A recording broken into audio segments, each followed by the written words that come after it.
మీనాలో ఉండే ఒక గడుసుతనం, కొంచెం ఆట పట్టించే తత్వం, అది మీ నిజ జీవితంలో కూడా కొంత మీలో ఉంది అని అంటుంటారు. మీరు కృష్ణ గారిని అలా ఆట పట్టించే సందర్భాలు ఉన్నాయా? ఉన్నాయి ఉన్నాయి, చాలా ఉన్నాయి.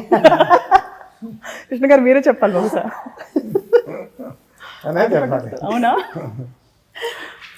సో ఒకటి రెండు సందర్భాలు ఏమన్నా? రెండు సందర్భాలు. ఆయనకి ఒక మంచి కారు, బెంజ్ కారు కొనియాలా అని ఒక కోరుకునేది నాకు. అది చెప్తే ఒప్పుకోరు. ఎందుకు? ఇప్పుడు అది ఉంది కదా కారు, అవన్నీ కార్లే కదా, మామూలుగా డ్రెస్సులు ఎంతో కార్లు అంతా, ఆయనకి కార్లు ఉన్నాయి కదా అంతే కదా అంటారు.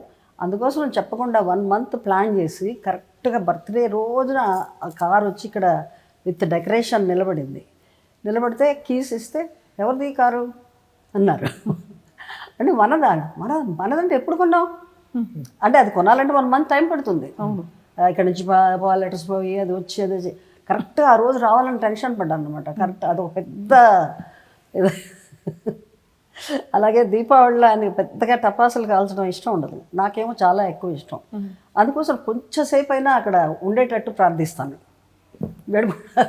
కృష్ణ గారు, మీరు విజయ నిర్మల గారిని అంటే ఇంట్లో ఇద్దరు ప్రొడ్యూస్ చేశారు, డైరెక్ట్ చేశారు సినిమా ఇండస్ట్రీ వరకు. ఇంట్లో ప్రొడ్యూసర్ ఎవరు అంటే డబ్బులు ఖర్చు పెట్టేది ఎవరు, డైరెక్టర్ ఎవరు అంటే డెసిషన్స్ తీసుకునేది ఎవరు? రెండు ఆవిడే, మీరేనా? మీరు ఎప్పుడైనా విజయ నిర్మల గారిని ఆట పట్టించిన సందర్భాలు కానీ లేక? లేదు. ఇప్పుడు చాలా అమాయకంగా కనిపిస్తారు కృష్ణ గారు. మీ సహజ తత్వం కూడా అంతే అని అనిపిస్తుంటుంది ఫ్యాన్స్కి చూసినప్పుడు. Very soft spoken and innocent. కోపం వస్తే మటుకు చాలా కోపం వస్తుంటుంది. చాలా కోపం రానంత వరకు ఓకే. కోపం వచ్చిందంటే ఇక ఎవరైనా సరే కసరేయడమే.